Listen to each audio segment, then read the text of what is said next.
Rero guys, narababwiye ngo ibi bintu bya Titi na Nyambo si prank, abenshi mubifata nabi, abandi muvuga uburyo mubyumva.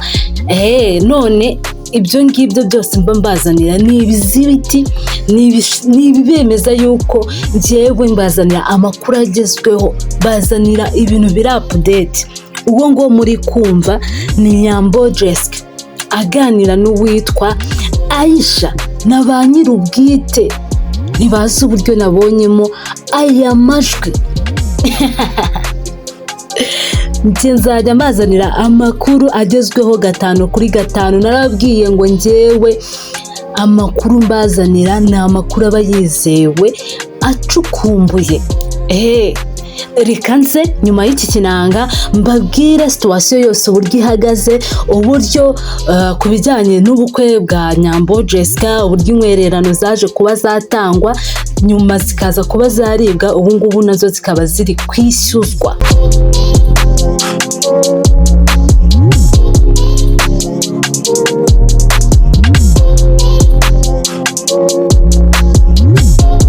Guys, ntagerutse rero nje kubahereza amakuru agezweho, amakuru aba yizewe, amakuru acukumbuye, amakuru utasanga ahandi.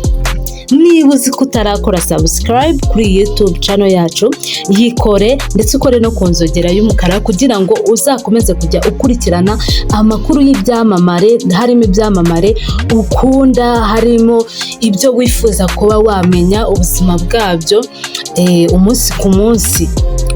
Ayo makuru yose mba nyafite. Iyi nkuru ni ubwa nyuma ngiye kuba navuga kuri iyi nkuru yerekeranye n'uwitwa Titi ndetse na Nyambo Jessica. Impamvu ariyo nkuru nifuje kuba nabagarura ku munsi wa none, ngiye mbagezaho amakuru agezweho, yizewe kandi acukumbuye. Iyi nkuru rero impamvu nje kwibahereza ni inkuru mu kanya gatonya ayo majwi mwumvishe nibwo nyakiriye ndavuga ni ntago iyi nkuru nayirengagiza, reka nyibazanire nayo mwumva uburyo ibintu biba byifashe hano ku mihanda. Narababwiye ngo njyewe mvuze ikintu mba ngomba kubazanira ibizibiti bibereka yuko icyo kintu nababwiye koko aricyo ari ukuri. Ubushize mu minsi ishize nibwo naje mbabwira ni uwitwa Nyambo Jessica n'uwitwa Titi Brown Desa, aba bantu baratandukanye kubera ibihamya nabonaga, kubera ibyo njyewe nari nzi neza. Ndaza ndababwira mubifata ukundi kuntu, ariko ndatekereza yuko mwatangiye kubyemera nyuma yuko n'ibindi binyamakuru cyangwa se n'izindi channel zitangiye kuba zabivugaho, inkuru igasakara. Ariko iyi nkuru ndi mu ba mbere bayibagejejeho. Icyo rero nicyo kibereka yuko njye mbazanira inkuru zizewe kandi inkuru zigezweho, kandi nababwiye ko nta yindi nkuru uzasanga kuri no platform yacu atari inkuru byerekeye ibyamamare. Uwitwa Nyambo Jessica rero nk'uko mwabyumvishe muri ayo majwi yari ari kuvugana n'uwitwa Aisha, aho Aisha yari ari kumubaza ese ubundi bimeze bite, uko niko kuri koko wowe na Titi Brown mwaratandukanye, mwarashwanye, muri mu biti, ibiri kubera imihanda ni ibiki? Byo numva ni ukuri, kubera yuko nabo batangiye bazi ko ari prank, nk'uko bamwe kugeza ubu ngubu namwe muzi yuko ari prank. Abenshi mwari muzi yuko hari filimi iri gutegurwa aba bombi benda kuba bahuriramo, ariko ibyo siko bimeze. Ni kwa kundi abantu ba predicting bakavuga bati abangaba n'ubundi hari n'ibindi byamamare byaduprankinze, byadukoreye prank, n'abangaba baje kuba badukorera prank. Ariko ibi bya Nyambo na Titi Brown byo biri seriye, biri ku rundi rwego. Yes, biri ku rundi rwego. Ngira ngo mwabyiyumviye aho uwitwa Nyambo Jessica we yeruye, ariko urumva ntabwo yari azi ko wenda aya majwi twayabona. Njyewe aya majwi mwumva nyakuye ahantu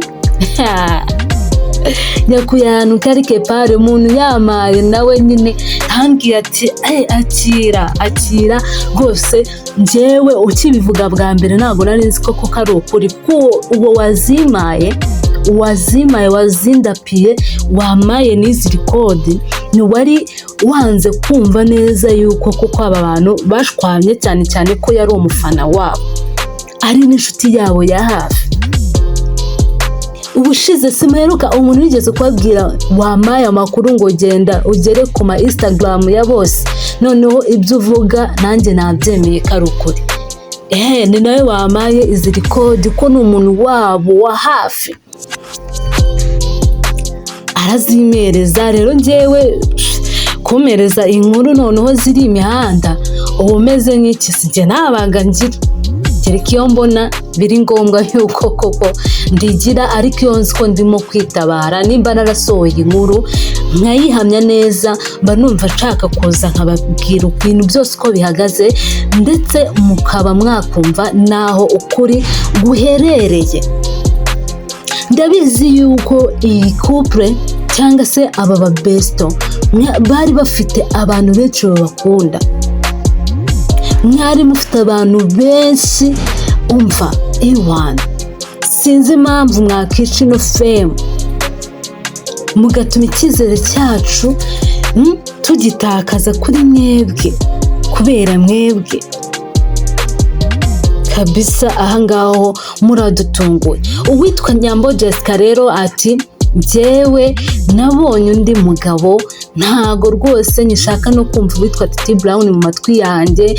Ati rwose kuko nyine byaje kuba byavugwa yuko n'uwitwa Titi Brown hari ukuntu nyine yabonye yuko wenda ashobora kuba yarahubutse ku byo ashobora kuba yarakoze byose agasubira inyuma agashaka kuba yasaba Nyambo imbabazi, niko kubicisha mu nshuti ze harimo abangaba bayisha kababwira bimeze gutya na gutya buriya nta kuntu mwabigenza Nyambo tukongera tukaba twavugana neza noneho inuza umwuka mwiza ukongera ugasubira muri relationship yanjye nawe.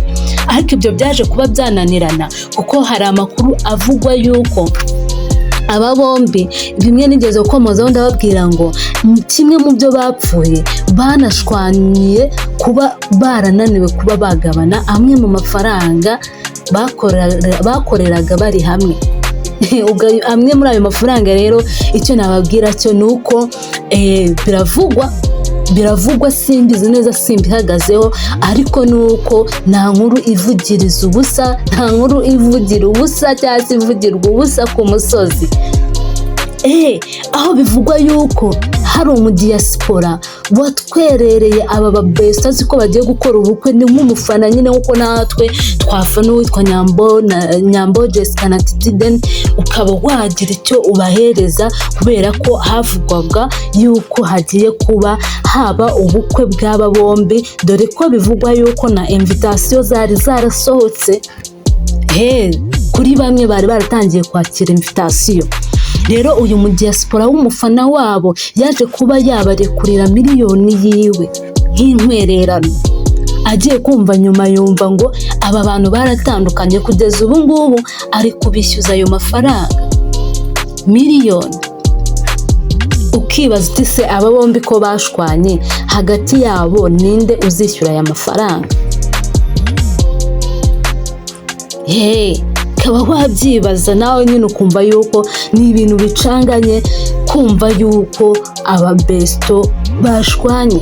Ni ibintu abantu benshi kubyakira byabanje kuba byakanga, aho benshi bagiye badutera amabuye naho tunyuze bati dere yanjajwa.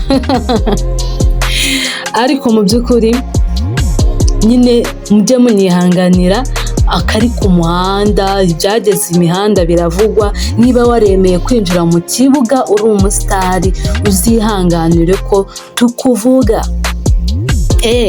Uwitwa Nyambo ati ubundi umuntu amenya agaciro k'undi ari uko agiye. Kubera iki iri jambo yarivuze? Ni nyuma y'uko nje nkabatangariza yuko bivugwa yuko uwitwa Nyambo inzu babagamo cyangwa se inzu aba bombi babagamo, uwitwa Nyambo nyine niwe wakodeshaga inzu uri kumva niwe wahahaga, ariko nawe bikavugwa yuko ari amafaranga yahabwaga n'umusheri we w'umudiyasipora. Noneho witwa Titi Brown we icyo yakoraga ni ukuza aho ngaho agashimisha umwana, bikaba byagenda neza, akamufasha igikorwa cyo mu buriri, ibintu nk'ibyo ngibyo. Muranyihanganira, ibyo byose ndabivuga ko ni ibintu byabayeho. Kuko uwitwa Titi Brown ibyo byose yagiye abivuga imihanda, uburyo nyine yaryaga kuri Wuncece, uburyo yakoraga Wuncece, ari nabyo Nyamba ari kuvuga ngo akagenda kansebya. Nuko ibyo bintu byose byaje kuba byabaho. Yes, rero nimba wanyuzwe n'inkuru zacu, nimba mukomeje gushimishwa n'inkuru tubagezaho ziri update, ntiwibagirwe kuba wakora aho ngaho kunzogera, ndetse ngo ukore no kuri subscribe kugira ngo amakuru tubagezaho yizewe ajye bageraho 5 kuri 5. Ciao ciao.